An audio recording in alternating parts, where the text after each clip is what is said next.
αντιδιδακτική προσέγγιση τους. Γινόμαστε δηλαδή ουσιαστικά οι φορείς μιας γνώσης που πολλές φορές δεν είναι γνώση. Στην αγωγή υγείας και σε όλες τις άλλες δράσεις, και μακάρι και στα μαθήματα του αγγλικού προγράμματος, θα προωθείται η ενεργική συμμετοχή των μαθητών.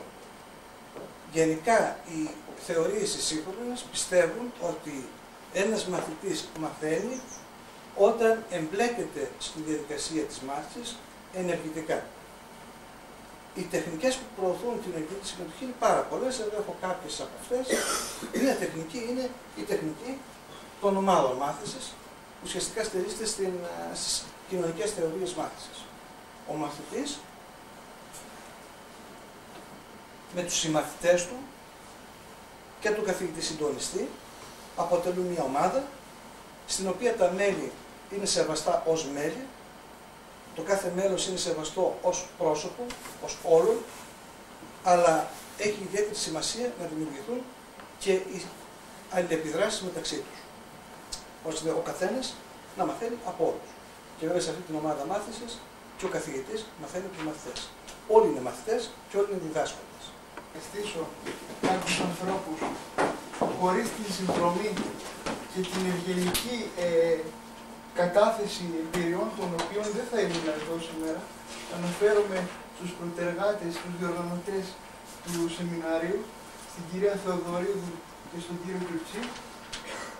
Και θέλω να σταθώ σε ένα λόγο τον οποίο εξέφρασαν κατά τη δική τους παρουσίαση, ότι εγώ δηλαδή ήμουνα η αφορμή για να γίνει αυτός ο συγκερασμός της περιβαλλοντικής εκπαίδευσης με την αγωγή υγείας.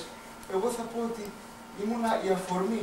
Η βαθύτερη αιτία όμως ήταν η διάθεση των ανθρώπων αυτών να αγωνιστούν σε ένα καινούριο πεδίο έρευνας και μάθησης και να αντισταθούν στο βαθύ γραφειοκρατικό τρόπο που διαρθρώνεται σήμερα η εκπαίδευση. Πέρα από αυτούς τους ανθρώπους όμως, αισθάνομαι βαθύτατα την ανάγκη να ευχαριστήσω έναν άνθρωπο που με πίστεψε από τα πρώτα μου βήματα, τις πρώτες μου βαθιές ερευνητικές ανησυχίες. Αναφέρομαι στην κυρία Γιάννα Θεοδωρίδου, η οποία κοσμεί το όνομά μας από τη θέση της νομαρχιακής συμβούλου και καταθέτει τη διαλεκτική της ικανότητα, αλλά περισσότερο τα ψυχικά της χάρισματα. Ας πάμε στο θέμα της σημερινής μας συνάντησης. Είναι η αγωγή υγείας ως πεδίο μεταβολής και μεταλλαγής των κοινωνικών απαραστάσεων στην αναπηρία. Ο τίτλος μπορεί να ξενίζει με το πρώτο άκουσμα, όμως με τους δύο πυλώνες τους οποίους θα ασχοληθούμε θα γίνει περισσότερο ξεκάθαρο. Θα ξεκινήσουμε να βλέπουμε πώς διαρθρώνεται η αναπηρία μέσα από την ορολογία που χρησιμοποιούμε για να οριστεί, αλλά κυρίως πώς μπορεί η αγωγή υγείας να αποτελέσει ένα πεδίο καλλιέργειας κουλτούρας και τρόπων συμπεριφοράς, ώστε να αλλάξουν οι κοινωνικές αναπαραστάσεις για την αναπηρία. Θα μου πείτε τι είναι οι κοινωνικές αναπαραστάσεις. Είναι οι εικόνες που η εκάστοτε κοινωνία δημιουργεί ενσυνείδητα ή υποσυνείδητα για να εκφράσει μια κατασκευή κοινωνική. Θα δούμε λίγο και την πρώτη διαφάνεια. Εδώ είναι η έννοια της κοινωνικής αναπαράστασης. Το έχω βάλει με ένα μαθηματικό τύπο, ας το πούμε έτσι, για να γίνει ευρέως κατανοητό. Το ζήτημα της ορολογίας είναι αυτό που με απασχόλησε από τα πρώτα μου βήματα στους ερευνητικούς χώρους, διότι το πρώτο ζήτημα στην επίλυση ενός επιστημονικού προβλήματος είναι η οριοθέτηση. Στην Ελλάδα και παγκοσμίως, αλλά περισσότερο στην Ελλάδα, διαπιστώνεται μια αμηχανία στην οριοθέτηση της αναπηρίας και αυτό φαίνεται από τους πολλαπλούς και ασαφείς πολλές φορές όρους που χρησιμοποιούμε για αυτήν. Αν ερχόταν ένας κοινωνιολόγος μετά από χρόνια και μας ζητούσε να ερευνήσει πόσοι άνθρωποι του 2007 όριζαν την αναπηρία, θα βρισκόταν μπροστά σε ένα χάος και τι θα είχε να αντιμετωπίσει από τη μία όρους που επαφίονται στο ιατρικό μοντέλο οριοθέτησης και από την άλλη όρους που επαφίονται στο κοινωνικοποιητικό μοντέλο οριοθέτησης. Θα τα δούμε αναλυτικά αυτά. Θεώρησα σκόπιμο, επόμενη διαφάνεια, θεώρησα σκόπιμο να αναλυθούν οι συνηθέστεροι όροι που χρησιμοποιούσαμε μέχρι σήμερα, από τη δεκαετία του 90, όπου και αρχίζει να υφίσταται σοβαρά, το σοβαρά μέσα σε εισαγωγικά, γιατί θα δούμε πόσο σοβαρά είναι ο όρος της ειδικής αγωγής στην Ελλάδα, μέχρι και σήμερα, και θα ξεκινήσω από το πολυδιατυπωμένο και πολυδιαφημισμένο, θα έλεγα, όρο άτομα με ειδικές ανάγκες, για να δείτε πραγματικά μία λεπτομέρεια, όπως μπορεί να είναι ένας ορισμός, τι αναπαραστάσεις εγκεφαλικές μπορεί να δώσει και τι στερεότυπα μπορεί να αποκομίσουμε από αυτόν.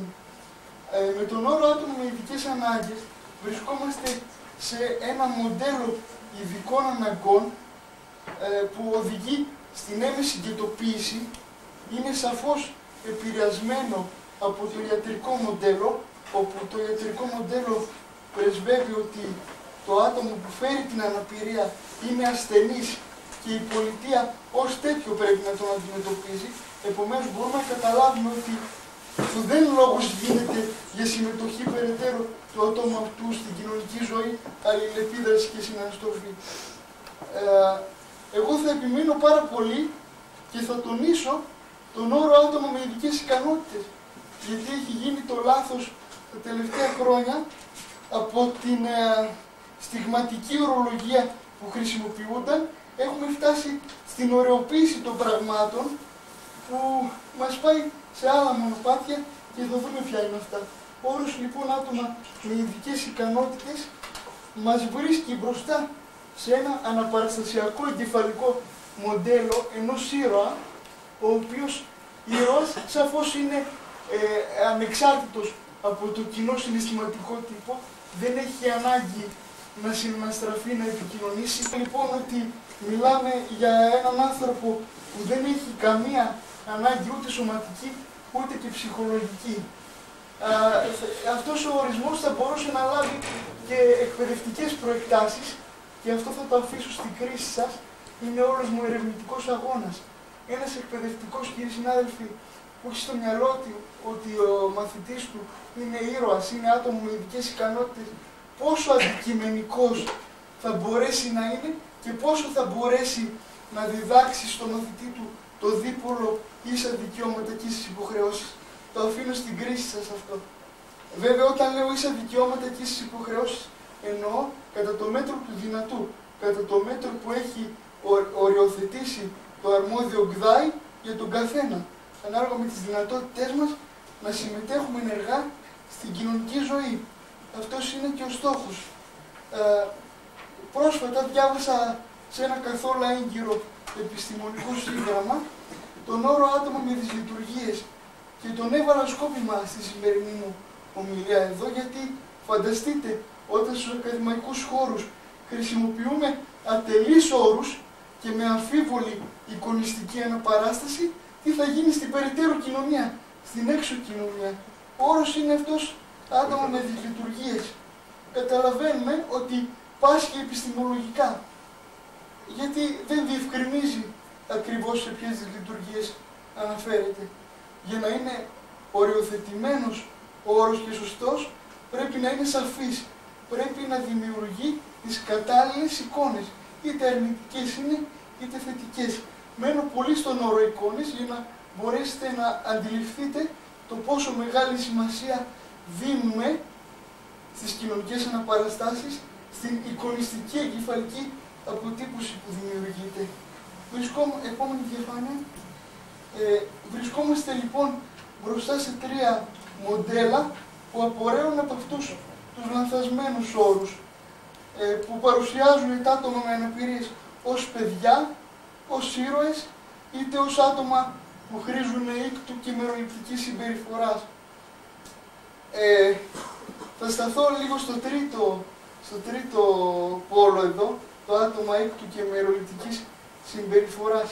Εάν δεν έχουμε την ανδρεία και την καινοτομία που εσείς την έχετε, και το δηλώνει η παρουσία σας εδώ, γιατί για να ασχολείστε με προγράμματα καινοτόμα περιβαλλοντικής και αγωγής υγείας που άλλοι δεν τολμάνε να τα θίξουν, το έχετε εκ των προτέρων.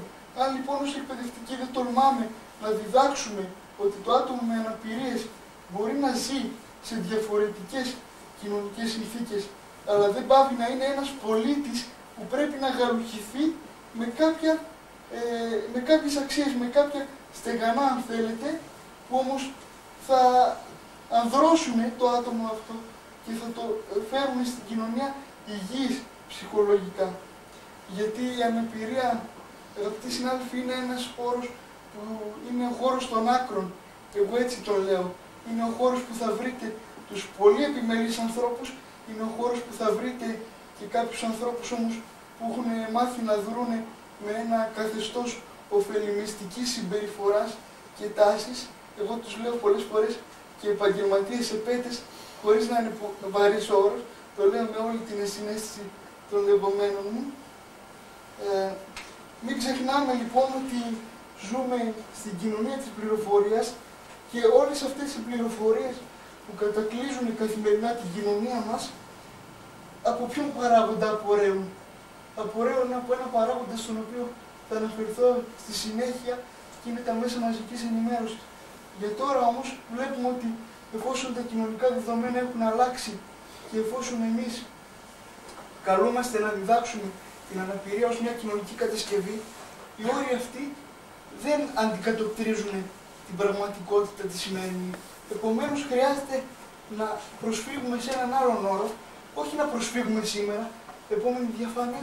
Έχει προσφύγει εδώ και χρόνια ο Παγκόσμιος Οργανισμός Υγείας και το δεύτερο συνέδριο της Συνομοσπονδίας των Ατόμων με Αναπηρίες. Ο όρος δεν είναι καινούριος, είναι πάρα πολύ παλιός. Το ζήτημα είναι όμως ότι τα μέσα μαζικής ενημέρωσης δεν μας άφησαν να τον διαπομπεύσουμε ευρέως και να τον χρησιμοποιούμε. Το μεγαλύτερο πλεονέκτημα του όρου που προσωπικά αποδέχομαι και ερευνητικά υποστηρίζω είναι ότι παρουσιάζει την αναπηρία ως μια επίκτητη κοινωνική ιδιότητα. Δηλαδή άτομο με αναπηρία, σαν να λέμε άτομο με μια ελιά ας πούμε στο σώμα του. Παρουσιάζεται έτσι η αναπηρία στην πραγματική της διάσταση, ούτε στην διάσταση του ήχτου, ούτε στη διάσταση της ηρωοποίησης και ωρεοποίησης. Έτσι, τι προσπαθούμε να πετύχουμε αυτό? Ο μακροπρόθεσμος στόχος μας είναι να αφουγκραστεί η κοινωνία και τα άτομα με αναπηρίες. Θα κάνω μια παρένθεση εδώ. Όλα τα μεγάλα κινήματα, όταν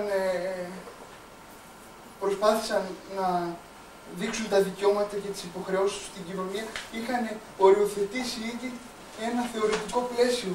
Στην αναπηρία αυτό δεν έχει γίνει μέχρι σήμερα και αυτό το μαρτυρούν οι πολλαπλοί όροι. Δεν έχουν αυτοπροσδιοριστεί τα άτομα με αναπηρία. Έχετε ακούσει εσείς κάθε 3 Δεκέμβρη τους υπευθύνους της αναπηρίας να μιλάνε για ίσες υποχρεώσεις? Όλοι για ίσα δικαιώματα μιλούν και αυτό δεν είναι τυχαίο που το μεταφέρουν αυτό τα μέσα μαζικής ενημέρωσης. Γιατί πιστέψτε με ότι υπάρχουν μάχημοι φοιτητές στα πανεπιστήμια που προσπαθούν να μεταφέρουν το ερευνητικό μοτίβο που για το οποίο σας ομιλώ εγώ σήμερα, των ίσων υποχρεώσεων και ίσων δικαιωμάτων. Αλλά εντάξει, υπάρχουν κάποια άλλα συμφέροντα που πιστεύουν οι άνθρωποι με αναπηρία ότι είναι προς όφελός τους.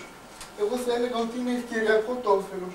Γιατί εντάξει, υπάρχουν οι νομοθεσίες στην εκπαίδευση, τελειώνουμε τα σχολεία. Η κοινωνία, η αγορά εργασίας, τι εικόνα έχει για μας? Τι αντίκρισμα έχουν τα πτυχία μας όταν η κοινωνία έχει μια θολή εικόνα για το πώς εμείς διαβιώνουμε στην εκπαίδευση? Έχω μαρτυρίες στα χέρια μου πτυχιούχων φοιτητών από εγκυρότατα πανεπιστήμια ψυχολογίας, κοινωνιολογίας και πολλά ακόμη, που όταν ήρθε η ώρα να πάνε τα χαρτιά τους να τα καταθέσουν στον ΑΣΕΠ, τους αντιμετώπισαν όχι μόνο με καχυποψία, αλλά και με μια όψη έτσι, θολή, έτσι, μεροληπτικής συμπεριφοράς και αυτό που λέμε «δεν ξέρω τώρα εσύ τι κάνεις εδώ». Δεν θα κατηγορήσω την κοινωνία, δεν θα κατηγορήσω την κοινωνία γι' αυτό. Η κοινωνία απορροφά τις εικόνες που εμείς τις δίνουμε να απορροφήσει. Εάν εμείς δεν προτάξουμε το μοτίβο αυτό, ίσα δικαιώματα, ίσες υποχρεώσεις, τότε και η κοινωνία θα παίρνει τις λανθασμένες εικόνες που εμείς τις δίνουμε. Το ξαναλέω, εσύ ως εκπαιδευτικοί, το πρώτο βήμα που πρέπει να κάνουμε είναι να αρχίσουμε να χρησιμοποιούμε τον όρο άτομα με αναπηρίες και να διαφωτίζουμε καθημερινά με κάθε ευκαιρία τους μαθητές μας για την αναπηρία. Ζητώ συγγνώμη, ξέρετε, είχα προετοιμάσει πάρα πολύ αυτή την ομιλία, αλλά καθώς είδα αυτή την ανατροφοδότηση από τα δικά σας τα μάτια, έτσι να με κοιτάτε και να περιμένετε από μένα να σας πω κάποια πράγματα, δεν την έχω τηρήσει καθόλου και είναι πολύ αυθόρμητα αυτά που λέω. Πάμε επόμενη διαφάνεια. Σας μίλησα εδώ για τα πλεονεκτήματα της χρήσης του όρου άτομα με αναπηρίες. Μπορείτε να τα δείτε λίγο και να τα σημειώσετε αν θέλετε. Καλό θα είναι όμως να πάμε και στις επόμενες διαφάνειες για να δούμε και το περαιτέρω. Εδώ ο πολυδιαφημισμένος όρος των ΜΜΕ που μας έχει κάνει τόσα χρόνια να μην μπορούμε να δείξουμε την πραγματική εικόνα και να εκμεταλλεύονται πολλές φορές τα άτομα με αναπηρίες την εικόνα και την ευκαιρία που τους δίνεται ως ηθινόντων για ευκαιριακή εκμετάλλευση. Τα μέσα μαζικής ενημέρωσης τι κάνουνε? Πληροφορούν στερεοτυπικά. Η είδηση όταν παράγεται, επειδή ακριβώς είναι γρήγορη και η αναμετάδοσή της γίνεται χωρίς μελέτη, οι πληροφορίες είναι ελλειπτικές. Οι πληροφορίες είναι ελλειπτικές και ο πυρήνας γύρω από τον οποίο δημιουργείται η είδηση είναι ένας πυρήνας που προωθεί τον νύκτο, προωθεί τη συμπόνια και τι γίνεται? Το ζήτημα είναι ότι ο πολίτης, εφόσον θεωρεί ότι από το ΜΜΕ ενημερώθηκε, δεν κινητοποιείται περαιτέρω για να αναζητήσει τις βαθιές αιτίες που προκαλεί την αναπηρία ή τι μπορεί να κάνει για να την αντιμετωπίσει, θεωρεί ότι είναι ενημερωμένος. Όμως το χειρότερο απ' όλα είναι ότι διωγγώνεται αυτή η μεροληπτική αυτή η συμπεριφορά του άτομα με αναπηρίες. Και αυτά όλα δεν μας βοηθούν καθόλου, γιατί προσπαθούμε όχι μόνο τους μαθητές με αναπηρία, αλλά όλους τους μαθητές να τους κάνουμε να μπορέσουν να κοινωνικοποιηθούν και να φτάσουν στην κοινωνική ενηλικίωση. Επόμενη διαφάνεια. Η κοινωνική... όχι, εντάξει, δεν είναι. Ήταν στις προηγούμενες διαφάνειες. Σας είπα, συγγνώμη, δεν έχω τηρήσει καθόλου την ομιλία μου ως προς το τυπικό της. Δεν πειράζει. Η κοινωνική ενηλικίωση είναι ένα κοινωνικό μοτίβο, ένα κοινωνικό μοντέλο κι αυτό. Η ενηλικίωση δεν μελετάται πλέον ως μια οργανική ιδιότητα που υπέρχεται μετά από τα 18 χρόνια. Η κοινωνική ενηλικίωση είναι μια κοινωνική ιδιότητα που την αποκτά το άτομο όταν μπορεί να δρά οικονομικά ανεξάρτητο και να δρά και να σκέπτεται αυτόνομα χωρίς περιβαλλοντικές εξαρτήσεις. Ξέρετε, είναι πολύ δύσκολο αυτό, γιατί για να έρθει σε κοινωνική ενηλικίωση ένας άνθρωπος, πολλοί το καταφέρνουν μετά από την εφηβεία, μετά από τα 18 χρόνια, πολλοί δεν το καταφέρνουν και ποτέ όμως. Είναι πάρα πολύ δύσκολο να επιτευχθεί η κοινωνική ενηλικίωση των ατόμων. Και εκεί πρέπει να προσεγγίζεται και να προσανατολίζεται η καθημερινή μας διδασκαλία. Τώρα όμως να πάμε στο κεντρικό πυρήνα της σημερινής συνάντησης, που είναι η αγωγή υγείας ως πεδίο μεταβολής των κοινωνικών παραστάσεων της αναπηρίας. Όπως φαίνεται και στο διάγραμμα, θα μελετηθούν τρία ζητήματα. Θα μελετηθεί το επίπεδο των συναδέλφων, το επίπεδο της άτυπης κοινωνικής ομάδας της σχολικής τάξης ως φορέα κοινωνικοποίησης και το επίπεδο των γονέων. Γνωρίζετε, και αυτό το κομμάτι είναι αφιερωμένο σε εσάς που σας θεωρώ ήρωες και σας θαυμάζω, γνωρίζετε τι προβλήματα αντιμετωπίζετε και στους τρεις τομείς αυτούς. Και θα προτείνω έτσι πολύ ταπεινά και μέσα από τη βιβλιογραφία και μέσα από την κοινή λογική, αλλά και από την ερευνητική μου στόχευση, κάποιους τρόπους για να μπορέσετε να υπερασπιστείτε το έργο αυτό που κάνετε και που η ελληνική κοινωνία δεν έχει καταλάβει ακόμη ότι είναι το έργο που πρέπει να κάνει ο εκπαιδευτικός του 21ου αιώνα. Είχατε την οξυδέρκεια να το καταλάβετε. Τι μπορεί να γίνει. Θα ξεκινήσω πρώτα με το επίπεδο των μαθητών. Στο επόμενο διαγράμμα. Στο επίπεδο των μαθητών, λοιπόν,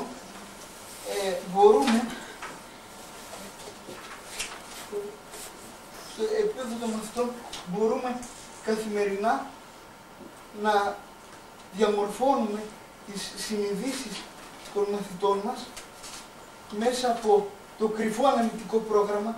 Είναι το κλειδί, είναι ο συνεργός μας που θα μας βοηθήσει σε αυτή την κατεύθυνση, το κρυφό αναλυτικό πρόγραμμα. Και εδώ θα αναφέρω το βιωματικό μου παράδειγμα από τη συμμετοχή μου στο πρόγραμμα της αγωγής υγείας. Ήταν μια εμπειρία πολύ ζωτική για μένα. Ήταν μια εμπειρία, μια ανατροφοδοτική διαδικασία που με φέρνει σήμερα εδώ να σας μιλήσω και να ζωογονήσω, θα έλεγα, την προσπάθειά σας ακόμη περισσότερο. Κατά την πρώτη συνάντηση με τα παιδιά, δέχτηκα καταιγισμό ερωτήσεων για το τι είναι η αναπηρία, τι μπορούμε να κάνουμε για την αναπηρία. Αυτό τι δείχνει. Δείχνει έναν έφηβο που διψάει να ενημερωθεί, αλλά που διψάει να απεγκλωβιστεί και από το αγκυλωμένο αναλυτικό πρόγραμμα που το εκπαιδευτικό σύστημα τον έχει καθυλώσει. Κατά τη δεύτερη συνάντηση κρίθηκε αναγκαίο από τους καθηγητές στους οποίους εκπονώ την πτυχιακή μου να ηχογραφηθούν αυτές οι ερωταπαντήσεις. Τις έχω στην κατοχή μου και θα είναι διαθέσιμες μετά το πέρας της πτυχιακής. Πριν όμως πάω εγώ στο πρόγραμμα, πριν συμμετέχω στο πρόγραμμα, τα παιδιά είχαν κάνει μια προεργασία τρομερή εδώ με τις συναδέλφους, την κυρία Σιάτη και την κυρία Κωστίδου, τις οποίες ευχαριστώ για την πρόσκληση που μου κάνανε στην αγωγή υγείας. Είχαν κάνει μια φοβερή προεργασία. Είχαν βγει στους δρόμους εθελοντικά. Προσέξτε ένα ακόμα σημείο, εθελοντισμός. Ούτε αυτό δεν έχει καταλάβει το κράτος, ότι το καλλιεργείται στην αγωγή υγείας. Εθελοντικά είχαν βγει και είχαν επιτελέσει ένα έργο που έπρεπε να το επιτελεί η επίσημη νομοθετημένη εξουσία. Ποιο έργο? Να μην παρκάρουν οι οδηγοί τα αμάξια τους σε ράμπες ή σε χώρους που είναι για τα άτομα με αναπηρίες. Δηλαδή τι διδάξαμε? Διδάξαμε έμεσα κυκλοφοριακή αγωγή. Και αυτό έγινε από 15χρονους εφήβους.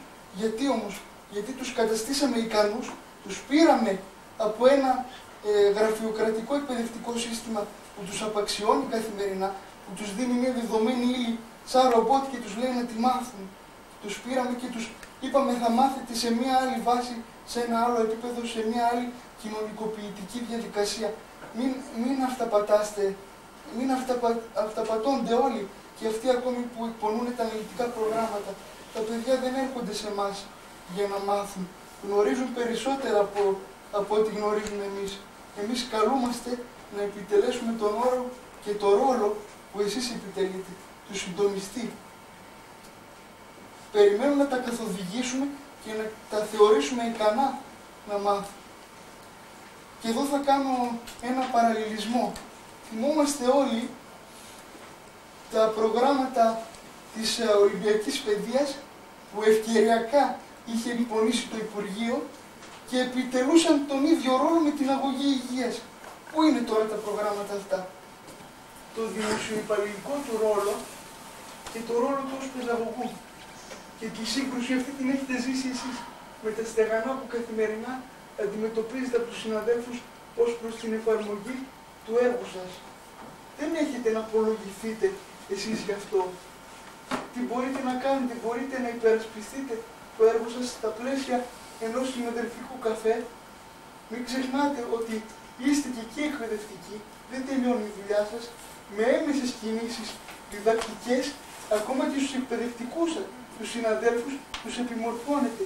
Στα πλαίσια ενός καφέ, λοιπόν, λέτε τις έμεσες και άμεσες κινήσεις που κάνετε στην αγωγή υγείας, ώστε να δούμε ότι το πρόγραμμα αυτό δεν είναι μια ευκαιριακή δραστηριότητα, αλλά ένα επιστημολογικό και δομημένο πρόγραμμα που αποσκοπεί σε κάποιους οριοθετημένους στόχους που έχουν να κάνουν με την ψυχοσυναισθηματική ανάπτυξη των εφήβων μαθητών.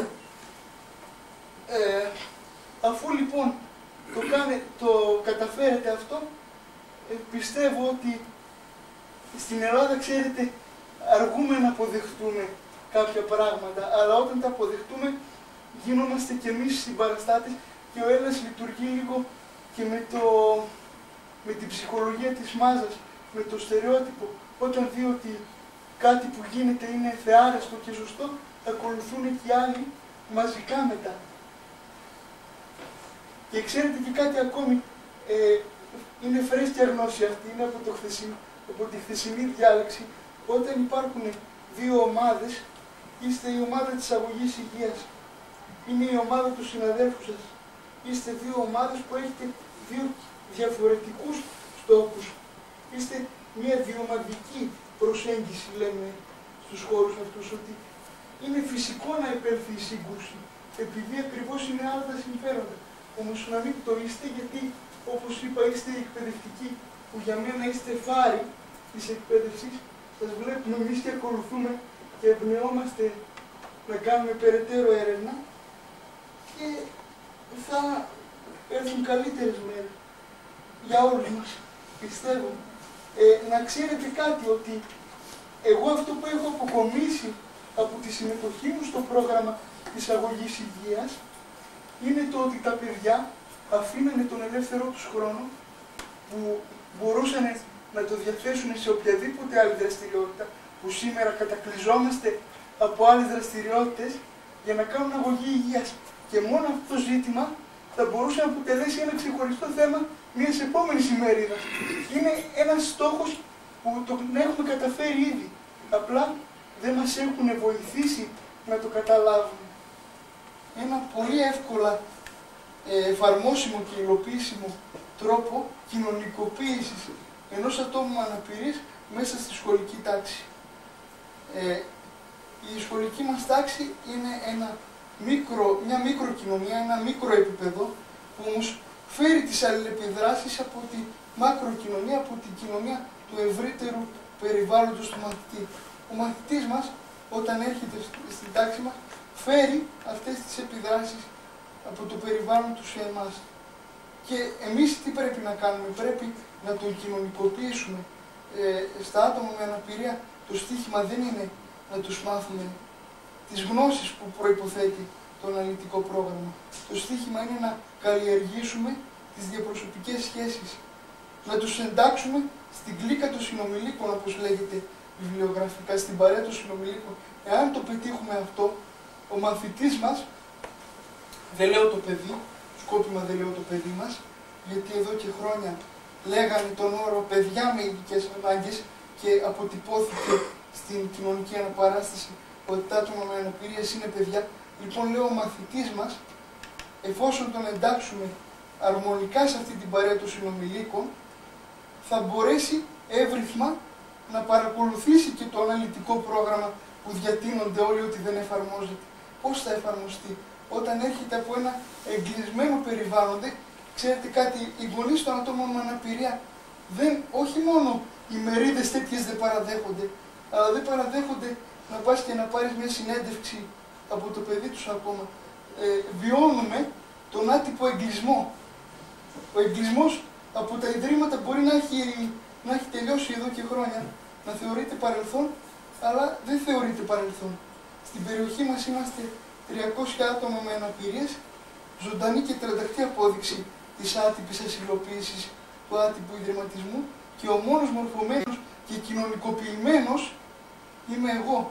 Γιατί είμαι εγώ? Γιατί η μητέρα μου και κατ' επέκταση η εκπαιδευτική μου μετέφεραν ένα μοντέλο μικρογραφίας της κοινωνίας. Έμαθα μέσα από αυτούς πώς είναι η κοινωνία. Ξέρετε κάτι, όταν είσαι εκπαιδευτικός ενός ατόμου με αναπηρία, αυτό που πρέπει να έχεις πάντα στο μυαλό σου είναι το ρητό παν μέτρον άριστον. Να έρθω όμως στο μοντέλο αυτό που προτείνω, εφόσον λοιπόν φέρουμε τις αλληλεπιδράσεις και συγκεράσουμε τις αλληλεπιδράσεις μεταξύ τους των παιδιών, εκπονούμε ένα κοινωνιόγραμμα. Το κοινωνιόγραμμα είναι ένα εργαλείο που μπορούμε να το βρούμε πανεύκολα σε οποιοδήποτε εγχειρίδιο, είτε κοινωνικής ψυχολογίας, είτε κοινωνιολογίας της εκπαίδευσης. Εφαρμόζουμε το κοινωνιόγραμμα. Στο κοινωνιόγραμμα θα δούμε ξεκάθαρα το πώς εμφανίζονται οι σχέσεις εξουσίας, υποταγής ή αμφίδρομης σχέσεις. Εκεί θα δούμε λοιπόν το πώς υπάρχουν οι σχέσεις αυτές μέσα στην τάξη. Εφόσον το δούμε αυτό, θα εφαρμόσουμε το κοινωνιόγραμμα με βάση τα αποτελέσματα. Θα προσπαθήσουμε δηλαδή με την ομαδοσυνεργατική διδασκαλία να δούμε ποιοι συμμαθητές του συμπαθούν, να το πω έτσι τυποποιημένα και πολύ εκλαϊκευμένα, το άτομο με αναπηρία, να το εντάξουμε ομαδοσυνεργατικά με αυτά τα παιδιά. Δεν είναι τυχαίο το τρίγωνο που έχω σχηματοποιήσει τη μέθοδό μου. Το τρίγωνο το έχω βάλει για να δείξω ότι αυτή η διαδικασία πρέπει να εκπονείται σε συνεχή αλληλεπίδραση και ανατροφοδότηση. Τα μέλη αυτά δίνουν και παίρνουν εμπειρίες και μέσα από αυτή τη διαδικασία να κοινωνικοποιηθεί το άτομο και να αμβληθούν τα ψυχοσυναισθηματικά του ελλείμματα.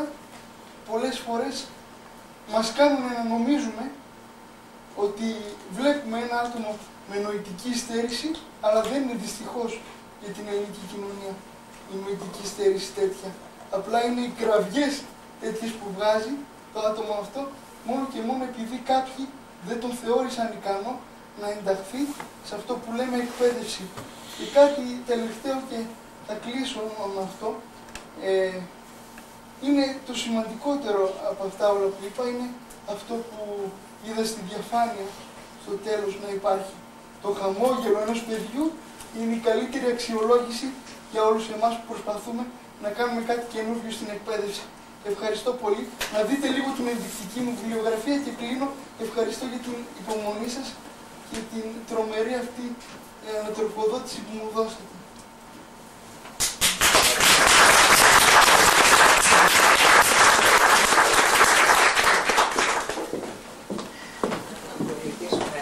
Προβλέπεται συζήτηση στο τέλος της πρώτης φάσης. Επειδή ο Βαγγέλης πρέπει να φύγει στη Φλόρινα, μπορείτε να απευθύνετε προς τον Βαγγέλη τις ερωτήσεις και οι υπόλοιπες ερωτήσεις θα ακολουθήσουν στο τέλος της πρώτης φάσης. Μην γράφουμε λόγους, ποτέ δεν τους στηρούμε.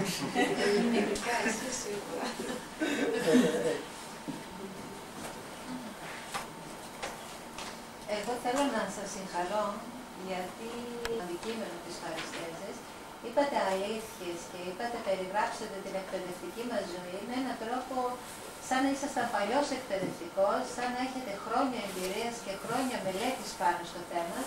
Πραγματικά ήταν πάρα πολύ συγκροτημένο όσο μας είπατε και στο θεματικό αντικείμενο και στον τομέα της εκπαίδευσης. Τα βαθιά μου συγχαρητήρια. Ευχαριστώ. Θέλω να πω κάτι πάνω σε αυτό, ότι ενώ πάντα πηγαίνω έτσι με ένα μεθοδολογικό τρόπο να μιλήσω για την αναπηρία, πάντα παρασύρομαι από το συναίσθημα και είναι συναισθηματικά φορτισμένη η ομιλία που θα κάνω. Έχω κάνει μέχρι τώρα 2 ομιλίες και τις 2 τις έχω κάνει σε εκδηλώσεις αγωγής υγείας. Και αυτό δεν είναι πολύ καλό για έναν επιστήμονα, γιατί το συναίσθημα είναι ο φορέας εκείνος που δημιουργεί τις προκαταλήψεις. Οπότε είμαι λίγο άκερος. Ευχαριστώ πάντως για τα κουμπλιμέντα έτσι και όλη την ανατροφοδότηση. Να πω και κάτι εγώ. Δεν θα ρωτήσω κάτι, να πω. Θα ήθελα να σε ξανακούσω σε ένα τραγούδι που μου αρέσει και θέλω να το ξαναβάλω, να το ξανακούσω. Και να σε ακούω κάθε μέρα. Με εντυπωσίασες πραγματικά. Ευχαριστώ πάρα πολύ. Θα ήταν ευχής έργο και πολύ καλό και για μένα και για εσάς, πιστεύω, να δεν μας το επέτρεψε ο χρόνος και η κυκλοφορία, γιατί όταν ταξιδεύει υπάρχουν προβλήματα, να παρίσταται εδώ και η καθηγήτρια, η η μία εκ των δύο στην οποία εκπονώ την πτυχιακή μου και ήταν η πρώτη που μου έδωσε τα ερίσματα εκείνα να ασχοληθώ ερευνητικά με την αναπηρία. Ας την προσαγορεύσω εγώ, ακόμα και εσύ είναι και απόν δεν πειράζει, είναι μέσα στην ψυχή μου, είναι η διδάκτορας του Πανεπιστημίου Δυτικής Μακεδονίας, η κυρία Μαρία Γκέκα, η οποία πιστεύω να είναι σε λίγο μαζί μας. Δεν ξέρω, θα έρθει σε λίγο. Ευχαριστώ πάντως. Περιμένω τις ερωτήσεις διατυπώσεις. Κάτι να ρωτήσω εγώ και από την μικρή μου εμπειρία μέσα στην τάξη, αλλά και από μια εμπειρία της τελευταίων χρόνων από ένα ζευγάρι φίλων που το ένα από τα δύο τους παιδάκια έχει κάποια αναπηρία και οι οποίοι το έχουν αντιμετωπίσει με πολύ δυναμισμό και έχουν δουλέψει πάρα πολύ και τα αποτελέσματα φαίνονται και κάνουν εντύπωση σε όλους τους γύρω τους. Με συγχωρείτε να διευκρινίσω κάτι. Δυναμισμό σε ποιο τομέα? Με την έννοια ότι δεν τράπηκαν, δεν το κρύψανε, ότι δουλέψανε, δούλεψε και η μητέρα του παιδί πάρα πολύ μαζί με το παιδί, με ασκήσεις κτλ. Διαγνώστηκε αυτισμός στο παιδί και τελικά είναι ένα σύνδρομο Asperger, υπάρχει κάτι τέτοιο, κάπως έτσι. Και κάνουν την εξής προσπάθεια τώρα. Προσπαθούν να μαζέψουν υπογραφές για ένα θεσμό που υποτίθεται υπάρχει στα ελληνικά σχολεία. Πάλι δεν θυμάμαι ακριβώς τον όρο. Προβλέπεται κάποιος εκπαιδευτικός την ώρα του μαθήματος να λειτουργεί βοηθητικά και ως προς το παιδί που έχει την αναπηρία. Αυτό υπάρχει ο θεσμός, αλλά δεν εφαρμόζεται. Το γνωρίζω πάρα πολύ καλά. Είναι ο θεσμός του βοηθού εκπαιδευτικού, ο οποίος προβλέπεται από το Σύνταγμα να συνδιαμορφώνει, λένε οι κανονισμοί, να συνδιαμορφώνει το αναλυτικό πρόγραμμα σε συνδυασμό με τον δάσκαλο ή τον εκπαιδευτικό γενικότερα της κλασικής τάξης, ούτως ώστε να μπορεί να αλληλεπιδρά ο μαθητής με αναπηρία μέσα στην κλασική τάξη. Έχει τακτούς πιθανόν για τα φροντιστηριακά τμήματα της τάξης ένταξης. Αυτές οι τάξεις λειτουργούν μόνο για ένα μέρος των μαθημάτων που έχει γνωμοδοτήσει το ΚΔΑΗ. Δηλαδή μπορεί για παράδειγμα ο μαθητής μας να φύγει για κάποιες ώρες για να διδαχθεί τη γλώσσα, τα μαθηματικά ή οτιδήποτε άλλο, αλλά τα υπόλοιπα, τα λεγόμενα δευτερεύοντα, που εγώ διαφωνώ με τον όρο αυτό, τα λεγόμενα δευτερεύοντα μαθήματα, τα διδάσκεται με την υπόλοιπη τάξη του σε συνδυασμό και σε βοήθεια με το βοηθό εκπαιδευτικό.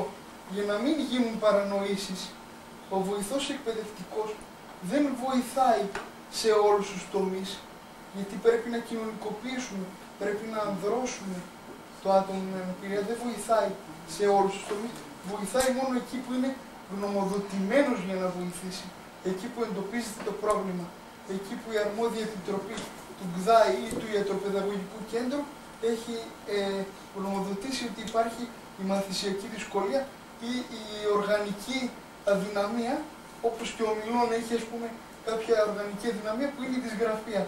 Γράφω με πολύ αργούς ρυθμούς. Σε αυτό το μοτίβο λοιπόν, ο βοηθός δάσκαλος σε εμένα θα μπορούσε να με βοηθάει ως προς το μοτίβο να γράφει ας πούμε αυτά που δεν μπορώ εγώ να προλάβω να γράψω, τίποτα παραπάνω και τίποτα λιγότερο. Γιατί έχουν γίνει πάρα πολλές παρανοήσεις και οι ίδιοι οι βοηθοί εκπαιδευτικοί δεν γνωρίζουν σε ποιο βαθμό και πώς να βοηθήσουν. Αλλά πιστεύω ότι η ειδική αγωγή με τα εγχειρίδια που υπάρχουν, με τα συγγράμματα που υπάρχουν, αλλά κυρίως με την ψυχή που υπάρχει, και την είδα και σήμερα αυτή την ψυχή, με την παρουσία σας εδώ, πιστεύω ότι μπορεί να βοηθήσει. Κάποια ευρωπαϊκά σχολεία που όταν συμπληρώνουν για παράδειγμα αίτηση για τα προγράμματα τα κομμένια στα ευρωπαϊκά, πάντοτε υπάρχει ειδική ερώτηση για το τι έχει προβλέψει να κάνει η σχολική μονάδα για άτομα τα οποία έχουν ειδικές ανάγκες, θα το πούμε, ειδικές αναπηρίες. Υπάρχει πάγιο ερώτημα εδώ και όπως πρέπει να περιγράψει το σχολικό ίδρυμα το τι έχουμε κάνει. Βέβαια στην Ελλάδα δεν έχουμε ούτε υποδομές σχολές. Θυμάμαι για παράδειγμα εγώ σαν καθηγήτρια είχαμε μαθητή τον οποίο μεταφέραμε εμείς και έπρεπε να γίνει ολόκληρη διαδικασία και να το βάλουμε στο ισόγειο η τάξη και έπρεπε το παιδί να ανεβοκατεβαίνει σκάλα. Δεν υπάρχουν ούτε πολλοί εκπαιδευτική βοηθή, ίσως στην πρωτοβάθμια υπάρχουν, ξέρω, γιατί την δευτεροβάθμια δεν ξέρω αν υπάρχουν και σε τι ποσοστό υπάρχουν. Ήδη είναι παρόντες κάποιοι συνάδελφοι, είναι των τμήματων ένταξης. Αλλά θέλω να πω ότι στα υπόλοιπα, έτσι, μέσα και σε κάποια κράτη τα οποία έχω επισκεφτεί μέσα από αυτό το πρόγραμμα, το Ευρωπαϊκό Δοκομένιο, υπήρχαν υποδομές σε κάθε σχολείο. Αναφερθήκατε πάρα πολύ εύστοχα σε πολλά ζητήματα, δείξατε με πολύ γλαφυρό τρόπο τη διαφορά μας και τα στάδια που μας χωρίζουν από την παιδαγωγική προσέγγιση των ατόμων με αναπηρία στο εξωτερικό. Εγώ θα περιοριστώ στο να πω ότι πρέπει και εδώ ο εκπαιδευτικός να χαράσει ένα ιστορικό του ατόμου με αναπηρία, το οποίο ζητάται και από τον ΚΔΑΗ όταν προβαίνει σε εξέταση το άτομο αυτό. Πρέπει να τηρούνται οι κανόνες προσβασιμότητας και εδώ θα μιλήσω για μια... εδώ υπάρχει το ζήτημα πάλι της αστικοποίησης. Δεν είναι αποκεντρωμένη η προσβασιμότητα. Με τους παραολυμπιακούς αγώνες η Αθήνα μοιάζει με μια προσβάσιμη πόλη. Αλλά γιατί μοιάζει? Γιατί πολλές φορές και τα όργανα της πρόσβασης χτίζονται και καταρτίζονται με τέτοιο άτεχνο τρόπο που δεν φταίνε οι άνθρωποι που τα χαράσουν, φταίνε οι υλοποιητές των προγραμμάτων που δεν γνωρίζουν πώς να τα χαράξουν. Και αντί να βοηθούν, αντί να συνδράμουν σε μια προσβάσιμη καθημερινότητα, δυσχεραίνουν την κατάσταση πάρα πολύ. Αυτό που είπες για τον κοινωνικό αποκλεισμό, είχαμε και τις ίσες ευκαιρίες. Είχαμε 2 χρόνια στο σχολείο μας στη Σκύρα, έναν συνάδελφο με αναπηρία, ο οποίος ήταν πρώτος σε όλα. Δεν μπορούσες να πεις κάτι για αυτόν. Δηλαδή, ήταν πρώτος στις υποχρεώσεις, πρώτος να μπει στη τάξη, πρώτος στα προγράμματα. Κάναμε προγράμματα περιβαλλοντικής. Ακολούθησε όλα τα προγράμματα κανονικά. Δεν είπε ποτέ, εγώ είμαι ανάπηρος και δεν μπορώ να ακολουθήσω. Είναι αυτό που λέμε, τι είμαι και τι έχω. Είμαι ανάπηρος ή έχω αναπηρία. Και είναι πολύ σημαντικό να καταλάβουμε ποιος και ότι άλλο είναι το είμαι ανάπηρος και άλλο έχω αναπηρία και να ξεφύγουμε από τον κοινωνικό αποκλεισμό. Είναι πολύ σημαντικό. Ελπίζω σήμερα και θα θεωρήσω ως επιτυχία της διάλεξής μου, όταν φύγετε από εδώ, να μην έχετε στο μυαλό σας εμένα ως Βαγγέλη, αλλά τον όρο άτομα με αναπηρίες και να το μεταλαμπαδεύσετε και στους μαθητές σας, γιατί θα είναι τα αυριανά κύτταρα αυτοί οι μαθητές που θα διαφωτίζουν για την αναπηρία.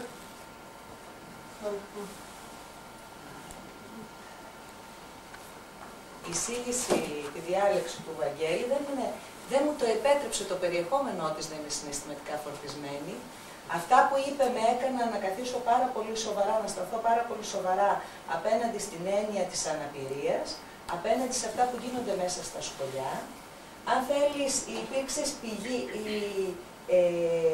νέας γνώσης για μένα, καταθέτοντας το μοντέλο και την πρότασή σου, και όλα αυτά εδώ με έκαναν να μην έχω περιθώρια παρά να προσεγγίσω τη διάλεξή σου στην εγκυρότητά της και την αξιοπιστία της, πιο πολύ με το γνωστικό κομμάτι δίνοντας βαρύτητα και βεβαίως και με το συναισθηματικό, αλλά όχι σε τόσο μεγάλο βαθμό. Αυτό είναι το ένα.